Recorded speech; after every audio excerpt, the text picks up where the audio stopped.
इस कार्यक्रम के पुण्यार्चक हैं श्री रमेश सरावगी, श्री किरण सरावगी, श्री अनिल सरावगी, श्रीमती जयश्री सरावगी, श्री ऋषभ कुमार सरावगी, श्रीमती ऋषा सरावगी, श्री मयंक सरावगी, श्रीमती शैली सरावगी, श्री उमंग सरावगी, श्रीमती मेहुल सरावगी, श्री शुभम सरावगी, श्रीमती अवंतिका सरावगी, कुमारी सात्विकी, चिरंजीव एकांश, चिरंजीव यथार्थ Saraogi, firm Saraogi Udyog private limited and Saraogi global private limited.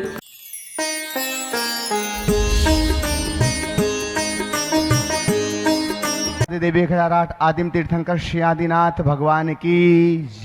दोनों हाथों को आकाश की ऊंचाई में प्रदान करते हुए पूरी चेतना के साथ में चैतन्य चमत्कारी श्री चंद प्रभु भगवान की, परम शांति विधायक श्री शांतिनाथ भगवान की, चिंतामणि श्री पार्श्वनाथ भगवान की, वर्तमान शासन नायक श्री महावीर भगवान की, 24 तीर्थंकर भगवंतों की, संत शिरोमणि 108 आचार्य गुरुवर श्री विद्यासागर जी महामुनिराज की, आचार्य श्री समय सागर जी महाराज की, गुणायतन प्रणेता शंकर समाधान प्रवर्तक भावना योग जनक तरुणाई के प्रखर वक्ता पूज्य मुनिवर श्री प्रमाण सागर जी महाराज की, पूज्य मुनिवर श्री संधान सागर जी महाराज की, समस्त मुनि संघ की। आइएगा बंधुओं, टीवी चैनल का सबसे लोकप्रिय कार्यक्रम सायंकालीन शंकर समाधान के इस दिव्य सत्र को आप सभी लोग मध्य प्रदेश की राजधानी भोपाल स्थित आचार्य श्री विद्यासागर प्रबंध विज्ञान संस्थान तथा श्री विद्या प्रमाण गुरुकुलम के दिव्य परिसर से देख और सुन रहे हैं। जो लोग यहाँ पर उपस्थित हैं, आप सभी का देश और दुनिया में अपने घरों पर बैठ करके इस कार्यक्रम को देखने और सुनने वाले जो इस समय जनवाणी चैनल के माध्यम से इस लोकप्रिय कार्यक्रम को देख रहे हैं, उन सभी सुधी श्रावकों का हम हार्दिक हार्दिक स्वागत एवं अभिनंदन करते हैं। आइएगा बंधुओं, शंकर समाधान के इस दिव्य सत्र को हम प्रारंभ करें। उसके पहले महाराज श्री का मंगल आशीर्वाद ग्रहण करते हैं। दोनों हाथों को जोड़िएगा, आपके लिए भी मंगल आशीर्वाद मिले और आपके माध्यम से देश और दुनिया में इस कार्यक्रम को देखने वाले सभी सुधी श्रावकों के लिए भी मंगल आशीर्वाद की छांव प्राप्त हो। हे महाराज श्री, नमोस्तु नमोस्तु नमोस्तु, इच्छामी इच्छामी इच्छामी। हम पूज्यवर मुनि श्री संधान सागर जी महाराज जी के पावन श्री चरणों में शंकर समाधान के सत्र को आगे बढ़ाने के लिए प्रार्थना करते हैं। हे महाराज श्री, नमोस्तु नमोस्तु नमोस्तु। चलते हैं गुरु चरणों में और पहले प्रश्न के लिए इस पावन भूमि पर आज के शंकर समाधान में सौरभ जी, रूही जी, दिव्यांशी जैन, उपकार एजेंसी सागर, वे अपना प्रश्न गुरु चरणों में रखें और उसके बाद में तैयार रहेंगे ज्योति कमल जी काला इन कंचनवाड़ इंदौर। नमोस्तु महाराज जी, नमोस्तु नमोस्तु महाराज जी। समस्त उपकार परिवार और सकल दिगंबर जैन समाज सागर की तरफ से नमोस्तु। महाराज जी, मेरा प्रश्न ये था कि जो हमारे साथ वाले लोग जो गलती करते हैं, क्या उनको आगे माफ़ करके मौका देना चाहिए या फिर उनसे बात करना बंद कर देना चाहिए? देखो, अगर कोई गलती करता है तो हमें माफ़ करना चाहिए, और वो बार बार माफ़ करने के बाद भी गलती दोहराता है तो उससे एक सुरक्षित दूरी बना देना चाहिए, ताकि हमारे अंदर उलझन भी ना हो और हमारा काम भी बना रहे। ठीक है, चलो। नमोस्तु महाराज जी, नमोस्तु महाराज जी। ज्योति कमल जी काला कंचनवाड़ इंदौर से, और मैं चाहूँगा सभी साथ में हो जाएं। हेमंत जी काला जी जो गुणायतन ट्रस्टी हैं, हेमंत जी पाटनी ये भी गुणायतन ट्रस्टी हैं, पूरे एक साथ हो जाए और 3 प्रश्न तीनों पूछ लें। गुरु जी चंद। नमस्ते महाराज जी, नमस्ते महाराज जी। महाराज जी, मेरा प्रश्न ये है कि हमारे द्वारा किए गए जो पुण्य और पाप के कार्य होते हैं, तो उनका असर हमारे बच्चों पर क्या पड़ता है, या हमारे पूर्वजों द्वारा जो किए होंगे वो हम पर क्या पड़ता है? देखिए, सामान्य नियमानुसार तो अपने किए कर्म का फल अपनों को ही मिलता है। स्वयं किए जो कर्म शुभाशुभ फल सदा फल निश्चय ही वे देते। आप लोग बोलते हैं स्वयं कृतम कर्म वेदात मना पुरा फलम तदीयम लभते शुभाशुभा। ये एक सामान्य कथन है, लेकिन एक निमित्त नैमित्तिक संबंध होता है। निमित्त नैमित्तिक संबंध क्या होता है? एक के निमित्त से कईयों के पुण्य का उभार आता है और एक के निमित्त से कई के पाप का भी उभार आता है। जैसे घर परिवार में कोई एक अच्छा काम किया, उस व्यक्ति के नाम के साथ पूरे परिवार का नाम होता है कि नहीं? होता है। तो एक के सुयश से बाकी सबका सुयश बढ़ गया। एक व्यक्ति साधु बना, आप सम्मान पूरे परिवार का कर रहे हो। वो क्या किया? इसके पुण्य के निमित्त से उसका पुण्य उभर गया, समझ गया? और एक आदमी कोई गंदा काम कर लिया, पूरा परिवार बदनाम हो गया। उनने कुछ नहीं किया, गलत काम करने वाला एक व्यक्ति था, लेकिन अंजाम पूरा परिवार भुगत रहा। अच्छे बुरे कर्म में निमित्त नैमित्तिक संबंध होता है, एक। फिर दूसरी बात, कोई भी अच्छा बुरा कर्म करता है तो उसमें परिवार का कहीं न कहीं से समर्थन तो होता ही है, खासकर धार्मिक कार्यों में। अगर परिवार का समर्थन और अनुमोदन है तो वो समर्थन और अनुमोदन किसका? अच्छे कार्य का है, तो अनुमोदना से भी तो पुण्य अर्जित होगा। तो अनुमोदन जन पुण्य उन्हें प्राप्त हो सकता है, ऐसा समझना। नमस्ते महाराज जी। नमस्ते महाराज जी। हेमंत जी काला, एक प्रश्न भी करेंगे, फिर पाटनी जी करेंगे। तीनों में आखिर तीन। दो हैं, एक करेंगे। हे महाराज जी, नमोस्तु नमोस्तु नमोस्तु, इच्छामि इच्छामि इच्छामि। हे गुरुवर, जब हम सायंकाल में प्रतिक्रमण करते हैं तो हम जिनवाणी में सिखाए अनुसार कर लेते हैं, जो कि एक रूटीन प्रतिक्रमण बनकर रह जाता है। यदि हम उस प्रतिक्रमण में हमारे द्वारा दिन भर में जो भी गलती जाने अनजाने हुई हो, अथवा हमने किसी से भी कटु वचन बोले हों या किसी का दिल दुखाया हो, तो उनको प्रत्यक्ष ध्यान में लाते हुए उनसे शुद्ध मन से क्षमा मांगे तथा आगे वो गलती नहीं करने का संकल्प लें, तो और श्रेयस्कर होगा क्या? साथ ही भावना योग में जब हम क्षमा मांगते हैं तो उन लोगों को प्रत्यक्ष ध्यान में लाएं जिनसे हमारे वैचारिक मतभेद रहते हैं, तो ये ज़्यादा प्रभावी होगा क्या? देखिए, बात बिल्कुल सही है। प्रतिक्रमण एक बहुत ही अच्छी क्रिया है अपने दोषों के शमन की, शोधन की। लेकिन ये क्रियाएं तब यांत्रिक बन जाती है जब उससे हमारे भाव प्राण नहीं जुड़ते। हम भाव से जुड़े, केवल एक तोते की तरफ पढ़ने की आदत से बाज आए।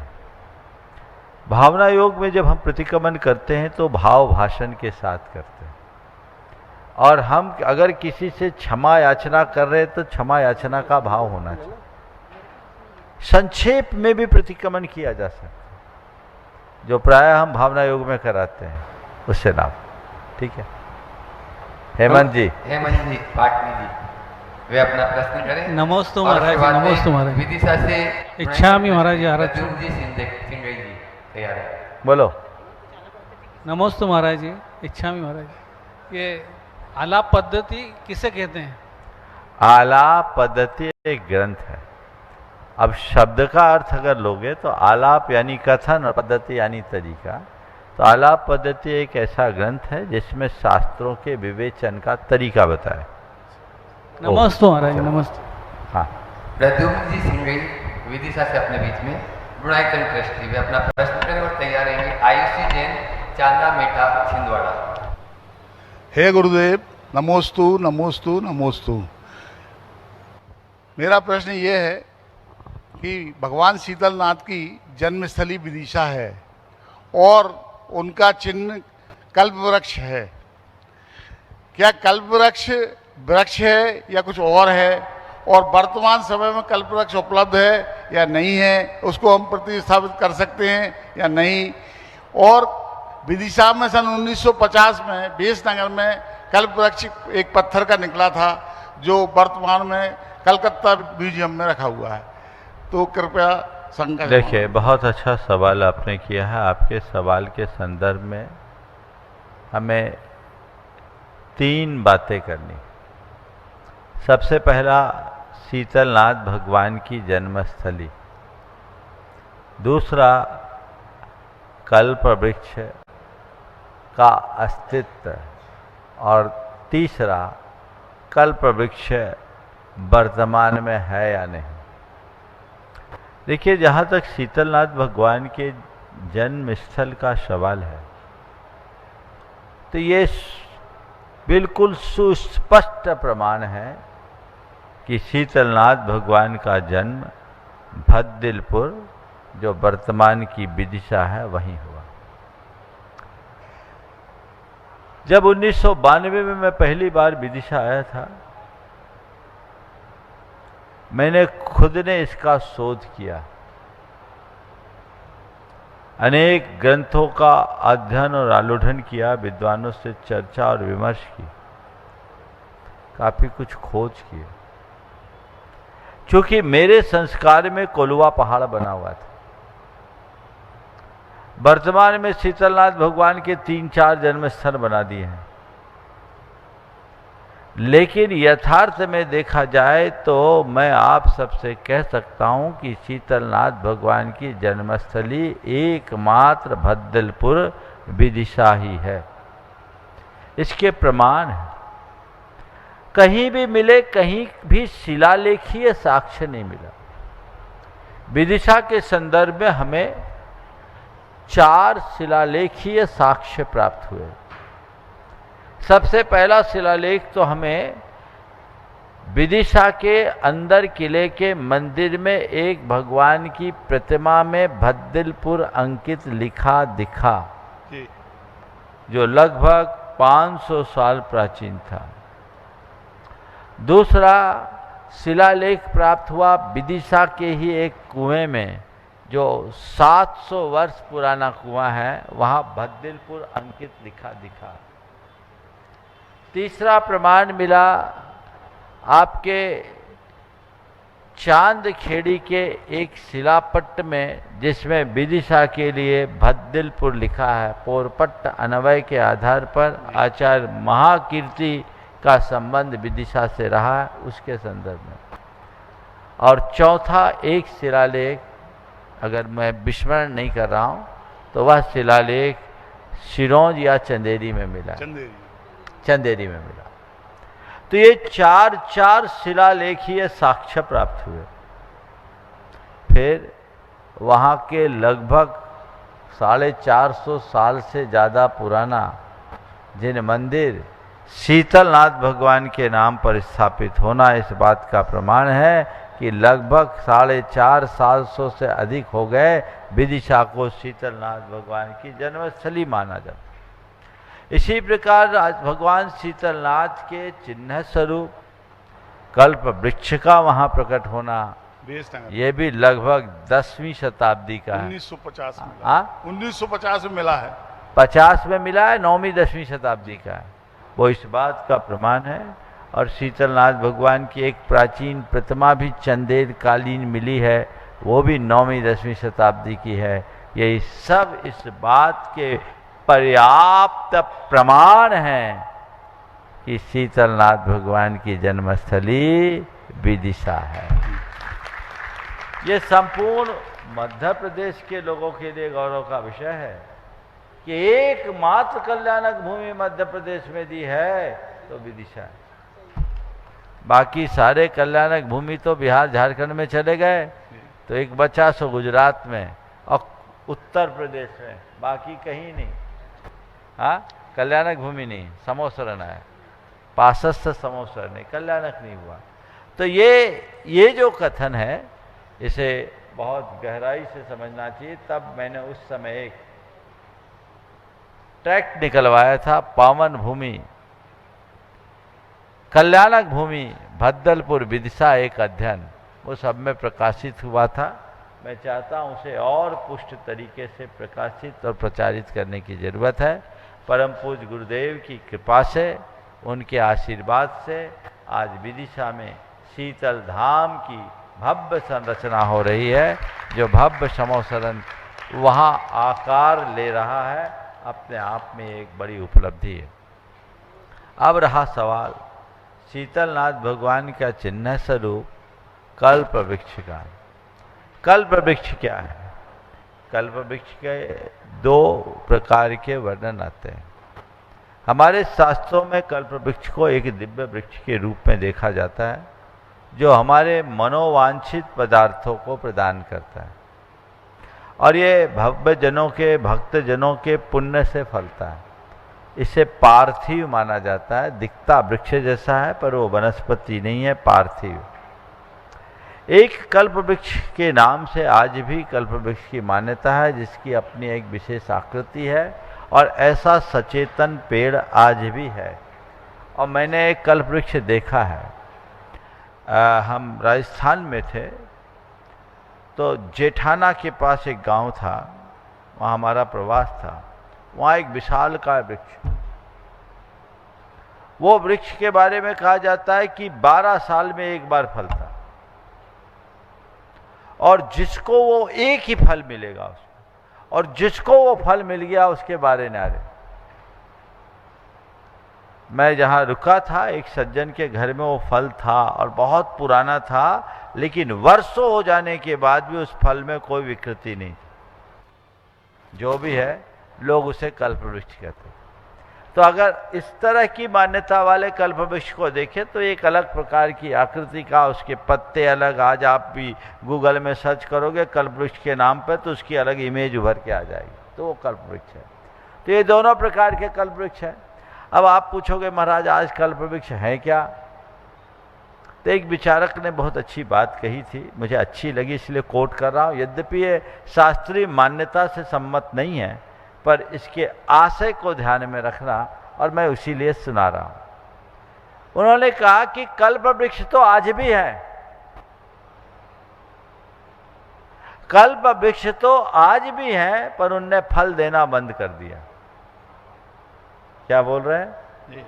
कल्प वृक्ष तो आज भी है, क्योंकि पर उन्होंने फल देना बंद कर दिया, क्योंकि आज के मनुष्य की कामनाएं अंतहीन हो गई। जिस युग में कल्प वृक्ष होते थे उस युग में मनुष्यों की कषाएं बड़ी मंद होती थी, इच्छाएं बहुत सीमित होती थी, आवश्यकताएं भी बहुत अल्प होती थी, तो कल्प वृक्ष से पूर्ति हो जाती थी। हमने सुना है पपोरा जी के बारे में, ऐसी कई तरह की किंवदंती है।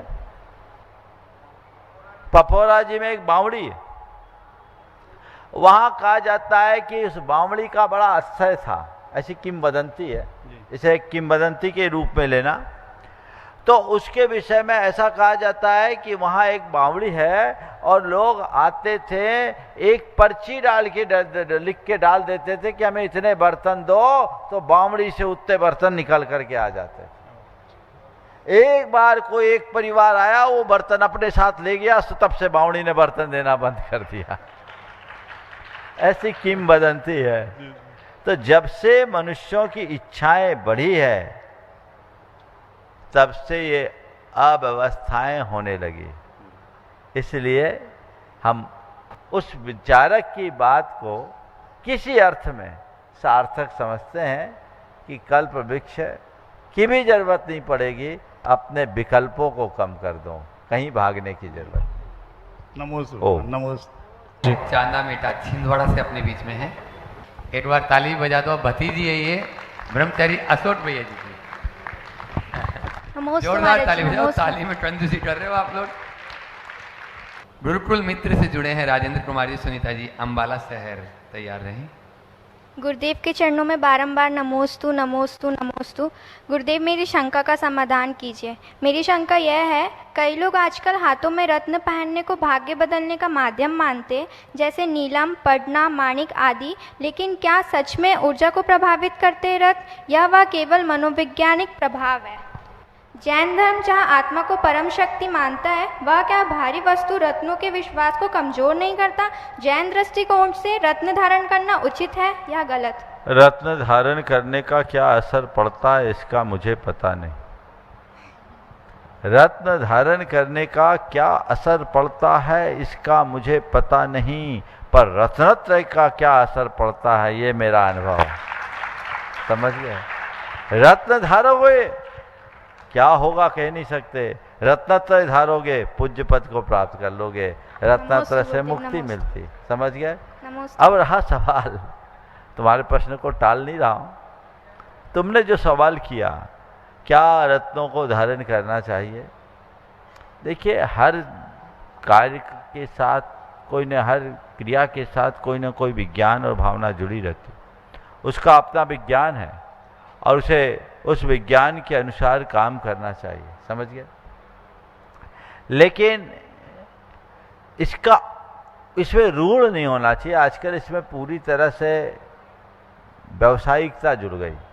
आजकल हर ज्वेलर अपने साथ कोई बाबा को बिठाए रखता है, उसका विज्ञापन छपता है और रत्नों की बिक्री होते रहती है। तो केवल रत्न धारण करने से सब कुछ नहीं होगा। हाँ, इनका असर नहीं पड़ता ये कथन भी गलत है, पर सब कुछ इनसे ही हो जाता है ऐसी धारणा भी गलत है, समझ। नमोस्तु गुरुदेव। राजेंद्र कुमारी सुनीता जी, अम्बाला शहर, गुरुकुल मित्र हो, और उसके बाद में तैयार रहेंगे। अपना अनुभव बोल सकती हैं। नमस्ते महाराज जी, सरिता जी, नमस्ते जैन नमस्ते महाराज श्री। मैं प्रश्न मंच तो आप नल से बहुत देर से देखती थी, फिर धीरे धीरे पता चला आप भावना योग में आ रहे हैं। 2019 में मेरे को कैंसर डिटेक्ट हुआ, तो उस समय मैंने भावना योग का लिया सहारा। तो मैं कहती हूँ कि मेरे को मेरी बीमारी का पता ही नहीं चला। मैं अपने बेड पे भी भावना योग करती थी, अपने बेड में भावना योग सुनती थी। मेरे को कीमो होती थी तो मेरा भावना योग चलता था। उसी सहारे मेरे को अपनी बीमारी का बिल्कुल भी पता ही नहीं चला। मैं कहाँ से कहाँ आ गई, अब आपके सामने खड़ी हूँ, मैं बिल्कुल ठीक हूँ। मैं कहती हूँ मैंने भावना योग अपने साथी बहुतों को अपने साथ जोड़ा। अभी भी मैं आपके भावना योग का करती हूँ और आपका सुबह उठ के प्रवचन, मैं जो प्रश्न ये सब करते हैं तो मेरे को लगता है कि ये तो मेरे प्रश्न हैं, इसका उत्तर तो मुझे मिल गया। तो मैं तो आज गदगद हो गई। इतने सालों से आपके साथ जुड़ी हुई थी, लेकिन साक्षात दर्शन मेरे को आज हुए हैं। तो मैं बहुत अपने आप को भाग्यशाली मानती हूँ कि मैं आज आपके लिए आपके दर्शन साक्षात रूप से अपने प्रभु को देख पाई हूँ। धन्यवाद। ओ, देखिए इनका ये अनुभव हर किसी का अनुभव बन सकता है। ये अस्वस्थ दशा में भावना योग की उसका लाभ लिया। आप स्वस्थ दशा में भावना योग करेंगे तो हो सकता है कभी अस्वस्थ ही ना हो, इसलिए ऐसा प्रयास करना चाहिए। आप सब लोग एक बार इनका जोरदार अनुमोदन कर दें। महाराज श्री, आगे के लिए मेरे को अभी मैं इतनी परिपक्व नहीं हुई, कभी कभी लगता है मैं हो गई नहीं महाराज जी, फिर थोड़ा सा फिसलती हूँ। तो मेरे आज आपके पास आई हूँ, मेरे को चाहे थोड़ा सा दो कि मैं अपने आगे इसी दिशा में जाऊं। बस अपने स्वरूप को याद रखो और अब ये समझो मैं देह नहीं चेतन आत्मा हूँ, और जो होगा वो शरीर को होगा, मुझे तो कुछ हो ही नहीं सकता। ये भेद विज्ञान सामने रखो, भावना योग से वह प्रबल होगा और रास्ता प्रशस्त होगा। नमस्ते नमस्ते। बंधुओं, अगला प्रश्न सरिता जी बिना करे उससे पूर्व, अभी जैसा आप लोगों ने सुना सरिता जी के मुख से कि किस प्रकार से उन्होंने भावना योग के माध्यम से अपने आप को बाहर बीमारी से निकाला। न केवल मात्र ये है शारीरिक बीमारी, अभी तो आप अभी प्रतिदिन सुन रहे हैं अपन गुरुवर को, फील टू हील भावना योग का विज्ञान। यह जो पुस्तक है निश्चित रूप से आप सभी के लिए एक अलग जगाने वाली है। कल एस.के. जैन साहब जो कुलपति बरकतुल्लाह यूनिवर्सिटी के अपने बीच में थे, वो बोल रहे थे महाराज जी अभी ऐसा पौधा अपन लगा दें तो आने वाले 8-10 साल बाद में हम उसके फल खा पाएं। ऐसा पौधा क्या है? वो पौधा यही है, फील टू हील। हर घर में यह पुस्तक यदि पहुंच जाए तो मैं चाहता हूं कि हर व्यक्ति, आज अपन देखते हैं थोड़ा बहुत भी कुछ ऊंचा नीचा होता है, आदमी अलग मानसिकता में चला जाता है, चाहे वह सुसाइड कर लेता है। क्या आप अपने पीढ़ी को, आज जैसे महाराज श्री जी को अपन ने फील टू हील पे सुना और उन्होंने बताया कि किस प्रकार से हम अपनी पीढ़ी को संस्कारित कर सकते हैं, क्या अपने आने वाले अपन स्वयं अपने आप को रिफ्रेश महसूस कर सकते हैं। ये सब कुछ इस इतनी सी छोटी सी आकृति, लेकिन छोटी की कृति है। आप चाहें, मैं देख रहा हूं यहाँ पुष्पेंद्र जी बांधा बैठे हुए हैं और उन्होंने अपनी ओर से ये पुस्तक 1000 लोगों तक पहुंचाने का इन्होंने संकल्प उठाया। यहाँ पर भी बैठे हुए प्रत्यक्ष रूप से और जो ऑनलाइन सुन रहे हैं उनसे भी मैं कहना चाहूंगा, जैसे पुष्पेंद्र जी आगे आए वैसे आप भी आगे आओ, क्योंकि बातों से काम नहीं चलेगा, परिवर्तन लाना होगा। आज प्रातःकाल के प्रवचन में आपने सुना बदलाव जरूरी है। यदि बदलाव लाना है तो हमें इसमें कदम बढ़ाना होगा और अपनी चंद्रा लक्ष्मी को ऐसे कार्यों में लगाना होगा। मात्र 250 रुपए की यह पुस्तक है। 100 पुस्तक यदि आप अपनी तरफ से बांटते हैं 25,000 रुपए में आप बांट सकते हैं। इस प्रकार से 100, 200, 500, 1000 पुस्तक आप अपने यदि चाहते हो कि पूर्ण रूप से बदलाव आए, तभी देखो गुरुवर अपन को विचार दे देते हैं, लेकिन उन विचारों को आगे तक फैलाना हम सबका यह नैतिक कर्तव्य है। मैं चाह रहा हूं कि हर व्यक्ति जो यहाँ बैठा हुआ है वो अपनी ओर से 100 पुस्तक 200 पुस्तक यदि अनाउंस करना चाहे, अभी तुरंत यहाँ पर उनको बुलाया जा सकता है। और आपका यहाँ पर हेमंत जी, किरण जी पाटनी, तरुण डिम्पल जी पाटनी, सिद्धि अरहम पाटनी, न्यू पलाशिका इंदौर, इन्होंने अपनी ओर से 100 पुस्तक फील टू हील यह घोषणा की है। जोरदार ताली बजा दें। और भी बंधुओं, आप लोग अपनी टीवी स्क्रीन पे नंबर चल रहे हैं, उन इस नंबरों पर संपर्क करें और तुरंत अभी अपना नाम इस मंच के माध्यम से अनाउंस करा सकते हैं और पुस्तकें आपके यहाँ पहुंच जाएगी। आप तुरंत अपना नाम अनाउंस करा सकते हैं। अभी जो नंबर आपकी टीवी स्क्रीन पे चल रहे हैं उन नंबरों पर संपर्क करें, मेरे पास भी लिस्ट आएगी, यहाँ से नाम की घोषणा हो जाएगी। चंद्रकला जी पाटनी अपने बीच में रांची से हमेशा ही करती रहती है, एक बार जोरदार ताली बजा दीजिए। उन्होंने भी 100 पुस्तकें अपनी ओर से हील टू हील 100 लोगों तक पहुंचाने का यह संकल्प लिया है। वे भी आ जाए और गुरुवर का आशीर्वाद प्राप्त कर लें। अब सरिता जी बीना अपना प्रश्न करें। नमोस्तु गुरुदेव। मेरा प्रश्न प्रैक्टिकल अपने जीवन से है। परिस्थिति और मनस्थिति, आपके प्रवचन में जो कल हमने सुने, परिस्थिति और मनस्थिति को अकेला पुरुष या स्त्री कैसे आत्मसात करे कि निराशा जीवन में ना हो अपितु जीवन आनंदमय हो, वो कैसे संभव है? इसमें समाज, रिश्तेदार और परिवार का योगदान किस तरह होना चाहिए? देखिए, मनस्थिति को ठीक करना सब कुछ हमारे ही हाथ में है। यदि मनुष्य की सोच थोड़ी सकारात्मक हो जाए तो वह अपने मनस्थिति को नियंत्रित करने में सक्षम हो सकता है।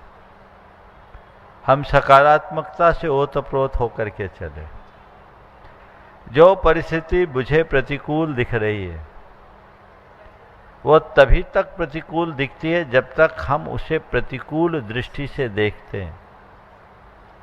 जब हमारी दृष्टि बदल जाए तो प्रतिकूल भी अनुकूल लगने लगती है। एक व्यक्ति बहुत बीमार रहता था, बहुत परेशान रहता था, मेरे पास आया। सालों से बीमार हूँ, कोई दवाई नहीं रखती। महाराज जी, कभी कभी मन करता आत्महत्या कर लूँ। मैंने उसे देखा और मैं उसे झकझोरते हुए कहा, तुम अपने आप को बीमार कहते हो, बीमार मानते हो? मुझे देख के आश्चर्य हो रहा है। तुम बीमार कहाँ हो?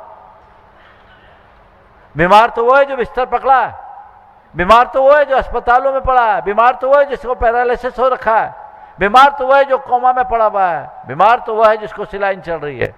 तुम चल फिर रहे हो, उठ रहे हो, बैठ रहे हो, अपना काम करो, अपने आप को बीमार क्यों मानते हो? तुम अपने आप को बीमार मत मानो। ये सोचो कि भले आज मैं बीमार हूँ, लाचार तो नहीं हूँ। काश बीमार होने के साथ साथ लाचार भी हो गए होते तो तुम्हारा क्या होता? सुनते ही लगा, महाराज आपने तो बिल्कुल अलग दृष्टि दे दी। हमने कहा बस यही दृष्टि अपने अंतर्मन में जगाओ कि हम बीमार हों भी तो अपने आप को बीमार न माने। और एक बात सदैव ध्यान रखना, बीमार तन के 100 इलाज हैं, बीमार मन का कोई इलाज नहीं। जी। मैं मैनपुरी में था, एक एसडीएम थे, वो मेरे पास आए, बोले महाराज जी आपने मुझ पर चमत्कार कर दिया। मैंने कहा मैं चमत्कार पर तो कोई भरोसा ही नहीं करता। चमत्कार पर तो कोई भरोसा नहीं करता। बोले महाराज आपने करो चाहे नहीं करो, पर आपने तो मेरे साथ चमत्कार कर दिया। बोले क्या? बोले आपके मंत्र से मैं चमत्कृत हो गया। मैंने कहा आज तक मैं किसी को मंत्र नहीं देता, चमत्कार की बात क्या है? बोले महाराज आपने मुझे मंत्र दिया, और मुझे ही नहीं दिया, सबको दिया, सार्वजनिक रूप से दिया, मैंने उसे ले लिया। बोले क्या?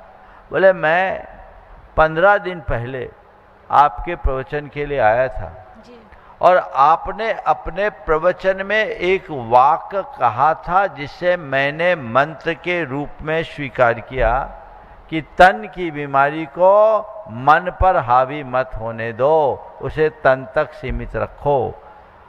तन की बीमारी के 100 इलाज है, मन की बीमारी का कोई इलाज नहीं। मैंने सुना महाराज जी मैं पिछले 20 सालों से एंजाइना पेन से पीड़ित था। जर्मना जैन नहीं थे। मैं पिछले 20 सालों से एंजाइना पेन से पीड़ित था। महाराज जी मेरा वह पेन दूर हो गया और मैं पिछले 5 दिनों से कोई टेबलेट भी नहीं खाया। मैंने हजारों रुपया उसमें फूंक दिया, लेकिन जो काम दवाइयों से नहीं हुआ वो आपके एक वाक्य से हो गया। तो ये है परिस्थिति चाहे जो हो, मन स्थिति को बदलना। तो यदि हम अपने अंदर सकारात्मक सोच लाएं, आशावादी दृष्टिकोण रखें, तो ये चीज़ें हमारे जीवन में बहुत सहज हो सकती। हे गुरुदेव नमोस्तु, आपका आशीर्वाद ऐसा ही बना रहे। नमोस्तु गुरुदेव। अगले प्रश्नकर्ता को बुलाऊं उससे पूर्व पूज्य गुरुवर के चरणों में ब्रह्मचारी अभय भैया जी, जो अभी इस समय मंडला में 16 दिवसीय शांति विधान करा रहे हैं, पूरे अपने शांति विधान कर्ताओं के साथ में नमोस्तु गुरुवर चरणों में बारंबार आशीर्वाद की कामना कर रहे हैं। और वो प्रश्न भी पूछ रहे हैं कि अरहत भगवान 100 इंद्रों से पूजनीय है। 100 इंद्रों में 4 निकाय में इंद्रों को लिया, लेकिन ज्योतिष देव में इंद्र और प्रतींद्र दोनों को लिया है। समाधान करने की कृपा करें। देखिए पहले तो मैं सभी को आशीर्वाद दे रहा हूँ, जिन लोगों ने भी 16 दिवसीय विधान किया, यहाँ पर भी अजय जैन को और राजेश और अन्य लोगों ने मिलकर के बहुत अच्छे से किया। मैं सभी को आशीर्वाद दे रहा हूँ। और मंडला में अभय भैया जी ने बहुत उत्साह के साथ विधान संपन्न कराए, मैं उन्हें भी आशीर्वाद देता हूँ। आपने जो सवाल किया कि 100 इंद्रों को अर्घ्य चढ़ाया गया, उसमें ज्योतिष देवों में इंद्र और प्रतींद्र को लिया गया। थोड़ा 100 इंद्रों को ठीक तरीके से देखो। 100 इंद्र तो होंगे ही नहीं बिना प्रतींद्र के। आप लोग बोलते भवनालय 40, बिंतर दीवान हो 32, कप्पा मर 24, चंदो सूरो नरो तिरियो। यहाँ भवनवासियों के 10 भेद हैं और प्रत्येक में 2-2 इंद्र हैं, तो 10 दूनी 20 इंद्र हो गए और 20 प्रतींद्र, तो इंद्र और प्रतींद्र मिलकर के 40 होते। तो इंद्र प्रतींद्र भवनवासी के आए कि नहीं आए? बैंतरों के 8 भेद है, प्रत्येक में 2-2 इंद्र है, तो 16 इंद्र और 16 प्रतींद्र। तो बिंतर दीवान होंती 32 हुए ना, तो इंद्र प्रतींद्र दोनों आए कि नहीं आए? आए। कप्पा मर 24, कल्पवासी देवों में 12 इंद्र होते हैं और 12 प्रतींद्र होते हैं, तो इंद्र और प्रतींद्र मिलाकर 24 आए कि नहीं? तो कल्पवासी में भी प्रतींद्र आए कि नहीं आए? तो भवनवासी में भी प्रतींद्र है, बेंतरों में भी प्रतींद्र है और कल्पवासी में भी प्रतींद्र है। ज्योतिष के देवों में 1 इंद्र होता है, 1 प्रतींद्र होता है। तो चंद्र इंद्र है और सूर्य प्रतींद्र है, इसलिए इन दोनों को ले लिया। और मनुष्यों में नरेंद्र को ले लिया, पशुओं में मृगेंद्र को ले लिया। तो इस प्रकार 100 होते हैं, इसलिए किसी भी प्रकार से भ्रमित होने की जरूरत नहीं है। चारों निकायों में इंद्र प्रतींद्र दोनों हैं। जैन कमल जी मुंबई गुरुवर के चरणों में बारंबार नमोस्तु पूर्वक पूछ रहे हैं, मेरी बेटी शिवानी संभव जी अबू धाबी में कल बिटिया का जन्मदिन है। प्रभु जी मेरा मन है कि बिटिया जी के जन्मदिन पर मुंबई में मैं उपवास रखकर उसकी सुखी जीवन की कामना करना चाहता हूँ। उपवास रखना सही है या केक काट कर 3000 किलोमीटर दूर से प्यार जताना ठीक है? क्या सही है, आप ही समाधान दें। देखिए जन्मदिन के अवसर पर किसी को शुभकामना संदेश देना और सद्भावनाएं भाना बुरा नहीं है। जहाँ तक केक काटने का सवाल है, ये तो भारतीय परंपरा ही नहीं है। भारतीय परंपरा में केक काटने की बात नहीं, काटने में तो ऐसी हिंसा ओम, लेकिन भारतीय परंपरा में तो मोदक बांटने की बात है। अब लड्डू खाओ लड्डू खिलाओ, सबसे अच्छा रास्ता ये है। और दीप जलाने की बात है, कैंडल बुझाने की बात नहीं। तो अगर किसी को जन्मदिन मनाना है तो इस तरीके से मनाए तो ज़्यादा अच्छा है। और जहाँ तक सवाल है आपका अपनी बिटिया के जन्मदिन पे यहाँ से उपवास रखकर उसके प्रति सद्भावना जताई है, तो मैं तो आज पहली बार ऐसा उदाहरण देखा कि कोई अपनी बेटी के जन्मदिन में अपनी ओर से उपवास रखकर उसके निर्मल भविष्य, उज्जवल भविष्य की कामना करे। मैं समझता हूँ ये भी स्नेह, सात्विक स्नेह की उत्कृष्ट अभिव्यक्ति है, एक अनुकरणीय आदर्श है। इसके लिए मैं कमल भाई को भी और उनकी बिटिया को भी आशीर्वाद देता हूँ।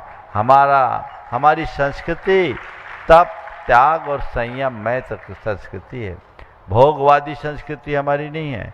इसलिए हम अपने आप को भोगवाद से बचाकर तप, त्याग और संयममय संस्कृति से जुड़े। पूज्यवर आज एक समाचार पत्र के 17 संस्करण में एक विज्ञापन निकला और वह विज्ञापन यहाँ मेरे पास में उसकी फोटो भी आई। दैनिक भास्कर के 17 संस्करण में यह निकला है। इस विज्ञापन में शाकाहारी भोजन करने वाले लोगों में विटामिन की कमी होती है, यह संदेश दिया जा रहा है। तो क्या वास्तव में शाकाहारी भोजन करने वालों के शरीर में विटामिन की कमी होती है? कृपया शंका का समाधान। देखिए, बड़ा भ्रामक प्रचार है और अपने व्यवसाय को बढ़ाने के लिए व्यापारियों की एक क्रूर चाल है। किसी को अपना उत्पाद बेचना है तो वो बेचे, उसका कोई निषेध नहीं, लेकिन उत्पाद बेचने के लिए इस तरह के हथकंडे अपनाए कि तुम शाकाहारी हो, तुम्हारे अंदर विटामिन की कमी है तो तुम ये विटामिन के सप्लीमेंट्स लो, गलत बात है। धरती पर हाथी घोड़ा जैसे प्राणी हैं, वो शुद्ध शाकाहारी है, उनमें कोई विटामिन की कमी होती क्या? हम लोग शुद्ध शाकाहारी है, 24 घंटे में एक बार भोजन लेते हैं, हमारे अंदर कौन सी विटामिन की कमी है? सामान्य रूप से कई बार ये लोग कह देते हैं कि विटामिन B12 की कमी होती है, तो B12 कंपनी के लिए कमी के लिए कोई कंपोनेंट लेने की भी जरूरत नहीं, वो तो मिट्टी में होता है। आपके घर में जो साग सब्जी आती है उसको रगड़ रगड़ के धोने की जगह सीधे लेके खाओ तो मिट्टी भी पेट में जाएगा, विटामिन B12 भी आपके साथ भर जाएगा। वैज्ञानिक कहते हैं आप उसको लीजिए ना, जो आपके पास स्वाभाविक रूप से प्राप्त है उसे लीजिए। और इस तरीके के विज्ञापन की लोगों को निंदा करनी चाहिए। ऐसे विज्ञापनों से बिल्कुल भी प्रभावित नहीं होना चाहिए, सही दृष्टि और सही दिशा से काम करना चाहिए ताकि सब कुछ अच्छा हो सके। श्रीमती चंद्रकला जी पाटनी वे अपना प्रश्न करें और तैयार रहेंगी। वीणा जी झांझरी माइक वहां तक पहुंचे। तब तक बंधुओं, प्रद्युम्न कुमार जी, सरोज जी सिंगई, अभिषेक सिंगई विदिशा से अपने बीच में है। मंडलम पेट्रो केमिकल्स परिवार, एक बार जोरदार ताली बजा दीजिए। इन्होंने भी 100 पुस्तकें, यह फील टू हील भावना युक्त का विज्ञान अपनी ओर से, और पुस्तकें यहाँ पर उपलब्ध हैं। और मुझे जैसा बताया गया तो आप वो पुस्तकें साथ में ले जा भी सकते हैं यहाँ जो प्रत्यक्ष रूप से हैं। और भी जो व्यक्ति घोषणा करना चाह रहे हैं और जो नाम ऑनलाइन आए वो नाम भी भैया जी तक पहुंचा दें ताकि उनकी घोषणा भी यहाँ पर हो सके। मेरी तरफ से, रांची वालों की तरफ से और जगत के सब जीवों की तरफ से मुनि राजों के चरणों में नमोस्तु। सब छुल्लक जी महाराज के चरणों में इच्छामी। महाराज जी, एक सुखद जीवन जीने के लिए मस्तिष्क में सत्यता और हृदय में पवित्रता और होठों पर प्रसन्नता होना अनिवार्य है। तो इसको हम अपने अंदर 100% कैसे घटित करें? बहुत अच्छा वाक्य आपने कहा है। सुखद जीवन जीने के लिए मस्तिष्क में सत्यता, हृदय में पवित्रता और ओठों में प्रसन्नता, मुस्कुराहट होना जरूरी है। आपने पूछा है कि इसे हम कैसे लाएं।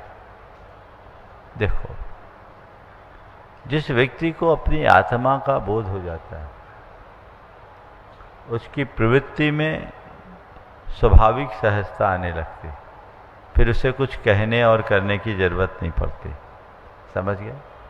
सबसे पहली जरूरत है आत्मबोध से भरना। आज सबसे बड़ी विडंबना ये है कि लोग अपने आप को भूलकर एक प्रकार का कृत्रिम जीवन जी रहे हैं, छल और भुलावे से भरा जीवन जी रहे हैं, जिसमें दोहरापन आ रहा है, अपने ईगो को पुष्ट करने का काम कर रहे हैं।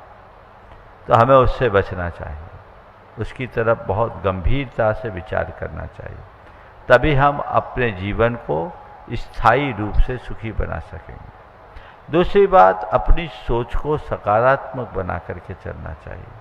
यदि सकारात्मकता हमारे अंदर होगी तो हम प्रतिकूल परिस्थितियों को भी प्रसन्नता से स्वीकार कर पाएंगे और अपने हृदय में हमें किसी भी प्रकार की कमी नहीं हो पाएगी। तो सकारात्मकता को अपना करके हम चले, अपने अंतरंग में उस सकारात्मकता को निरंतर विकसित करने का प्रयत्न करें। तीसरी बात, अपने ईगो को गौन करने की कोशिश करें।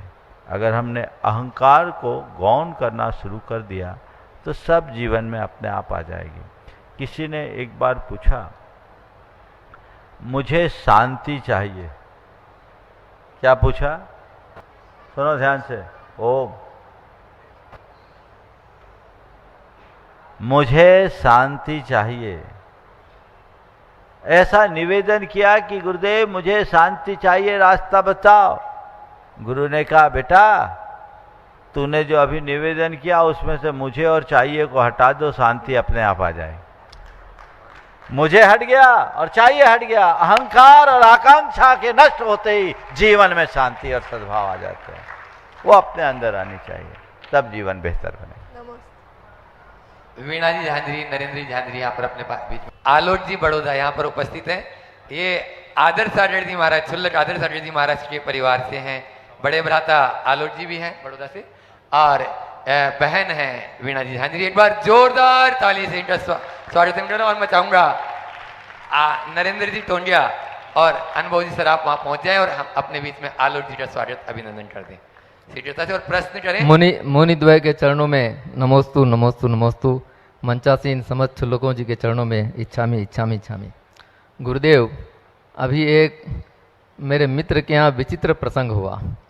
उनके यहाँ कोई गमी हो गई, 12 दिन का सूतक लगा, 12 दिन का पातक लग गया, और उसके बाद संजोग ऐसा हुआ कि 12वें दिन एक और गमी हो गई, 12 दिन का सूतक और लग गया।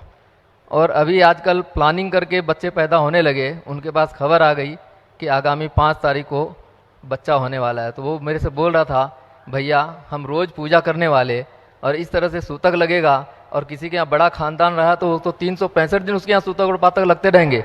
तो क्या इसका कोई विधान है कि हम सूतक पातक को मानते हुए भी अपने पूजा अनुष्ठान आदि को पूरा करते रहें? एक प्रश्न। दूसरा प्रश्न एक ही पूछो तो अच्छा है। सूतक पातक से संबंधित है कि हम लोग कभी कभी एक ही सवाल का उत्तर है, क्योंकि आज कुछ और आवश्यक बातें। देखिए, सूतक पातक के संदर्भ में मैं इतना ही कहना चाहूँगा कि ऐसा विधान है कि एक सूतक की अवस्था में या पातक की अवस्था में कोई दूसरा पातक हो जाए तो पहले वाले में ही समाहित हो जाता है। समझ गए? अलग से नहीं रखता। इसलिए अगर पहले पातक चल रहा है, सूतक चल रहा है और उसी मध्य कुछ हुआ तो सूतक में सूतक नहीं लगता। एक बार ऐसा हुआ, एक व्यक्ति की मृत्यु हुई, तीसरा हो गया, लोग घर नहीं पहुंचे, धर्मपत्नी चले गए। अब लोगों ने बोला, महाराज अब क्या करें? तो हमने कहा, भाई ये तो सूतक में सूतक है, अब दोनों का सूतक एक साथ मिटेगा और पूर्व सूतक के साथ मिटेगा।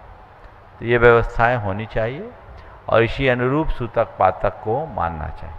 नमस्ते। हो गया। हाँ, विक्की विवेक जी जैन कुंटूरी जो अहरनी सेवा में लगे रहते हैं वे, और अनुभव जी सर आप भी तैयार रहे उनके उसके बाद में। नमोस्तु महाराज जी। महाराज जी, आज एक दुखद समाचार मिला। आधी शाम को 5:30 बजे डॉक्टर सलील जी जो अहरनी सेवा में लगे रहते हैं, उनकी माता श्री का देवलोक गमन हो गया। पूरा परिवार शोक संतप्त है, आशीर्वचन चाहता है। नमोस्तु। ओ देखो भाई, जन्म मरण तो लगा हुआ है, लेकिन जहाँ तक सलील और उनका परिवार पूरी तरह धर्म से जुड़ा हुआ परिवार रहा है, उनकी माताजी पिछले कुछ दिनों से बीमार थी। अब काल ने उनको अपने से छीन लिया। आज सुबह ही सलील का मेरे पास संदेश था, मैंने कहा था यहाँ ले आ। उसने सोचा आज का दिन टाल दूं, लेकिन आज ही उनका दिन था, आप क्या टाल सकते हैं। हम लोग बहुत सारी चीज़ें सोचते हैं कि टल जाए, लेकिन टलता नहीं, होनी अटल है। आज वो अपने बीच से चले गए। मैं सभी से ऐसे मौक़ों में यही कहूँगा कि इस तरह की घटनाओं को मोह का निमित्त बनाने की जगह इन्हें वैराग्य का निमित्त बनाना चाहिए। इसमें शोक नहीं, वैराग्य देखना चाहिए। मोह नहीं, ज्ञान भाव जगाना चाहिए। इसे नियति की परिणति मान करके स्वीकार करना चाहिए और जीवन का पथ प्रशस्त करना चाहिए। जाने वाला चला गया, अब उसके जाने के गम में रोने से कुछ नहीं होने वाला। इसलिए हम उस सच्चाई को स्वीकारें और उसी अनुरूप अपना जीवन व्यवहार बनाएं। और पूरे परिवार को मैं आशीर्वाद देता हूं कि विपत्ति की घड़ी में धैर्य रखें। राजीव जी शुक्ला कोटा से पूछ रहे हैं कि भगवान, पहले घर में एक सब्जी बनती थी और उसी में ही कार्य हो जाता था। अब 4 तरह की बनती है तो उसमें हमें चॉइस ही करनी पड़ती है उसमें, तो यह क्या हमारे लिए दुखों का घर नहीं है? एक बनती थी, काम हो जाता था, अब 4 बनती है, चॉइस करनी पड़ती है। अच्छा देखो, 1 से 4 क्यों हुआ? क्योंकि हमारी इच्छाएं बढ़ गई, और जहाँ इच्छा बढ़ेगी वहाँ आकुलताएं तो बढ़ेगी ही बढ़ेगी। हम इच्छाओं को जो जो नियंत्रित करते हैं, संतुष्टि त्यों त्यों आती है, और इच्छाओं की जितनी अधिक पुष्टि करते हैं, आकुलता उतनी बढ़ती है। इसलिए इच्छाओं पर नियंत्रण करने का पूर्ण प्रयास करना चाहिए। प्रत्यक्ष रूप से यहाँ देख रहा हूँ आचार्य विद्यासागर प्रामाणिक पाठशाला के बच्चे और उनकी शिक्षिकाएं बैठी हुई है। 8 प्रश्न वे सभी मिलकर कर लेंगे। खड़े हो जाएंगे सभी। प्रामाणिक पाठशाला समन्वय नगर अवधपुरी के सारे बच्चे और उनकी शिक्षिकाएं 8 प्रश्न करेंगे। एक क्यों दे रहे हो? इतने दिन में आए बच्चे, दो करो बच्चे, 2 सवाल। 8 बच्चों का कर लो, 1 बड़ों का कर लो। नहीं, 2 ही बच्चों का 2। और उसके बाद में तैयार रहेंगे अपने बीच में डॉक्टर शैलेंद्र जी जैन, फिजियोथेरेपी। नमोस्तु महाराज जी, इच्छामी छुल्लक जी। महाराज जी, गुरु पूर्णिमा पर आपने बताया था कि जीवन में एक गुरु होना चाहिए। हमारा प्रश्न ये है कि हम गुरु की पहचान कैसे करें? कैसे पता चलेगा कि ये गुरु हमको रास्ता दिखाएंगे? बहुत अच्छा सवाल किया। जीवन में गुरु होना चाहिए। कहा जाता है जिसका कोई गुरु नहीं उसका जीवन शुरू नहीं। और ये बात भी सही है कि गुरु किसको बनाएं। गुरु का चुनाव एक बहुत महत्वपूर्ण चुनाव, जिसके हाथों हम अपने जीवन की बागडोर सौंप रहे हैं, वो गुरु है। जिसके सहारे हम अपने आध्यात्मिक उन्नति का रास्ता खोलेंगे, वो गुरु है। तो गुरु कौन है? जो खुद आध्यात्मिकता से जुड़ा हो, जो विषय कषायों से रहित हो, पापों से मुक्त हो, परिग्रह से मुक्त हो, अध्यात्म के साथ जुड़कर आध्यात्मिक चेतना को जगाता हो, वो गुरु कहलाने योग्य है। समझ गए? तो जो हमें सही प्रेरणा देते हैं, जिनके अंदर संसारिक गोरख धंधे नहीं हैं, वही गुरु के होने लायक है। जिनके विचार हमें प्रेरणा दे, जिनसे हमें सही मार्गदर्शन मिले और जो हमें सही मार्ग पर टिका सके और खुद मार्ग पर टिका हो, वो गुरु कहलाने लायक। बच्चों के लिए एक प्रश्न और है। बोलो। वाणी। महाराष्ट्री के चरणों में नमोस्तु एवं चुल्लक जी के चरणों में इच्छामी। महाराष्ट्री, मेरा प्रश्न ये है कि जब भी हम अपने बड़ों से बात करते हैं तो उनसे आप करके बात करते हैं, पर जब भी हम भगवान की स्तुति या गुरु का संस्मरण करते हैं तो कई बार तुम शब्द का प्रयोग होता है, जैसे तूने बहुत दिया भगवान, तेरा बहुत बड़ा एहसान, तू ही माता, तू ही पिता। क्या ये शब्द तू या तुम देव शास्त्र गुरु की अवमानना नहीं होगी? देखो, भाषा से ज़्यादा भाव होता है। एक अनुभव किया होगा, माँ से तुम शब्द का प्रयोग कर लेते हैं, पिता से प्रायः सब आप बोलते हैं, है ना? बोलो, आप अपनी माँ से तुम बोलते हो कि नहीं बोलते? नहीं बोलते। हाँ, लेकिन माँ के साथ तुम निकल जाता है, पिता के साथ आप। जब हमारे अंदर का प्रेम प्रगाढ़ हो जाता है, श्रद्धा बलवती हो जाती है, तो भाषा की औपचारिकताएं खत्म हो जाती, दूरी खत्म हो जाती है, और फिर मैं की जगह तुम भी आ जाता है, तो कोई बुराई नहीं। समझ गए?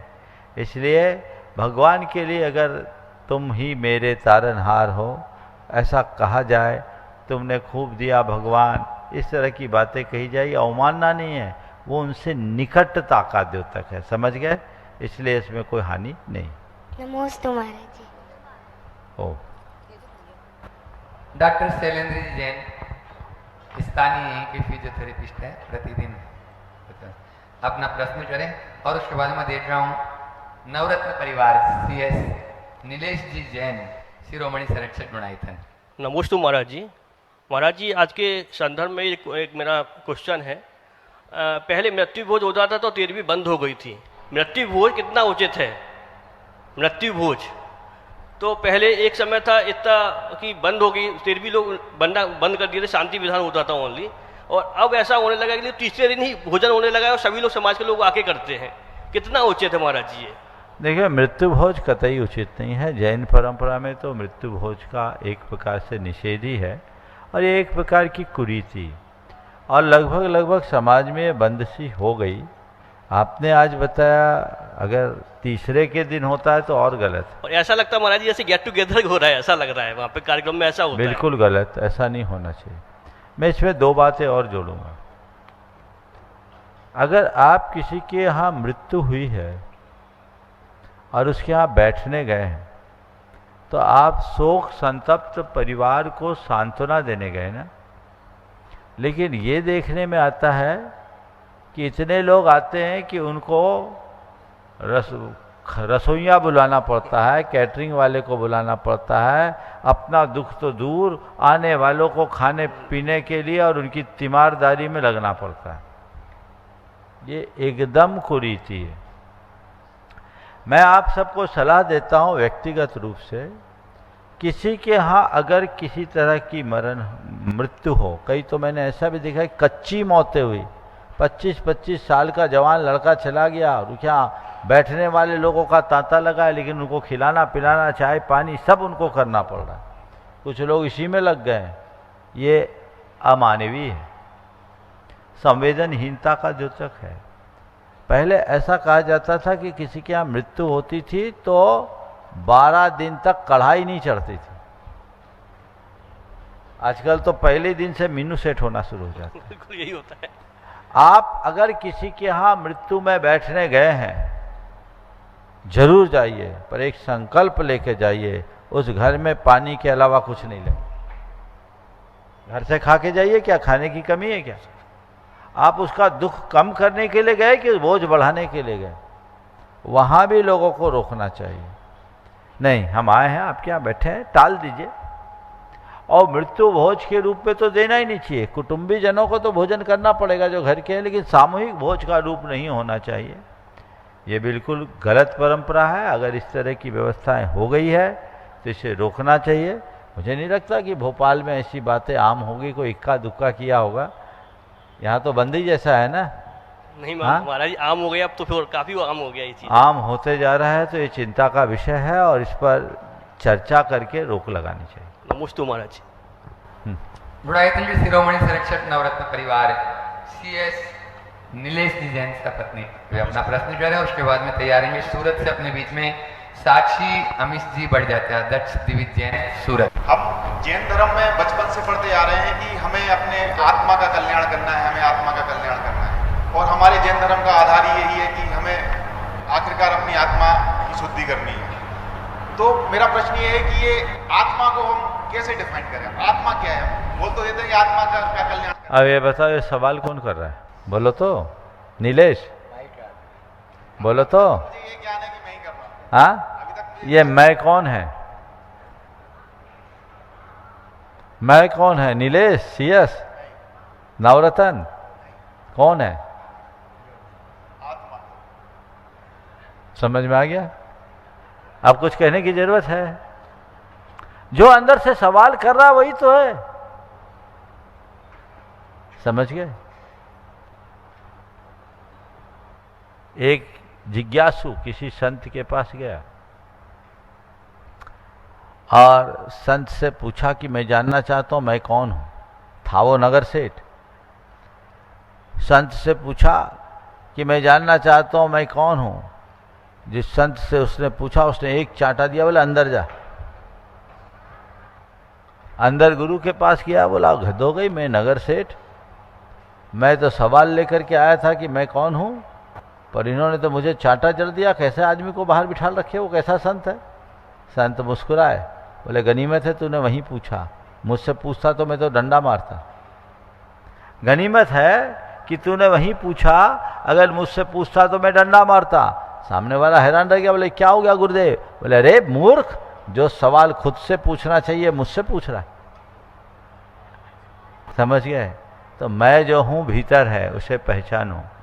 जब उसे पहचान लेंगे तो जीवन का पथ अपने आप प्रशस्त होगा और वही हमारे जीवन को आगे बढ़ा पाए। साक्षी जी, ठीक। अमीश जी, दक्ष देवी, बढ़ जाता परिवार सूरत, वे अपना प्रश्न करें और उसके बाद में तैयारी में सेकी Jain Siddharth trade city trustee Gunayatan, जिनका आशीर्वाद वर्षों से प्रत्यक्ष और परोक्ष रूप में मिलता आ रहा है, ऐसे दोनों मुनिराजों के चरणों में बारंबार नमोस्तु नमोस्तु नमोस्तु।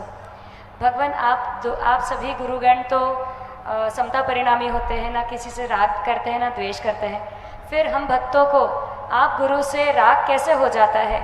और ऐसा राग कि आप गुरुमुख से निकला हुआ हर शब्द हमारे लिए पत्थर की लकीर बन जाता है, और वहीं कहीं कुछ लोगों को द्वेष हो जाता है।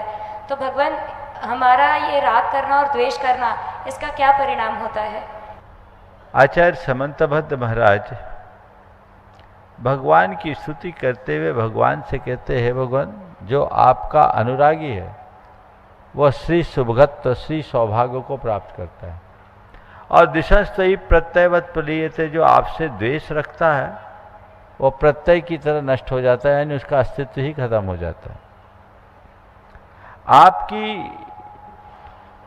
आपके प्रति अनुराग रखने वाला आपका अनुरागी श्री सौभाग्य से जुड़ता है, भरता है, और जो आपसे द्वेष रखता है वो नष्ट भ्रष्ट हो जाता है। लेकिन आप दोनों के प्रति तटस्थ रहते हो, आपकी महिमा अपरांपार है। यही हाल संतों का भी होता है।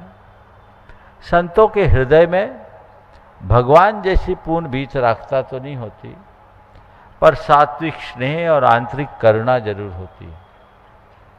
वो अपने संपर्क में आने वालों के हित की आकांक्षा रखते हैं, उनका कल्याण करने का भाव रखते हैं, पर उनकी प्रशंसा करने वाले उनके अनुरागियों से उनको बहुत प्रसन्नता नहीं होती, और कोई द्वेष करता है तो वो उससे प्रभावित नहीं होते।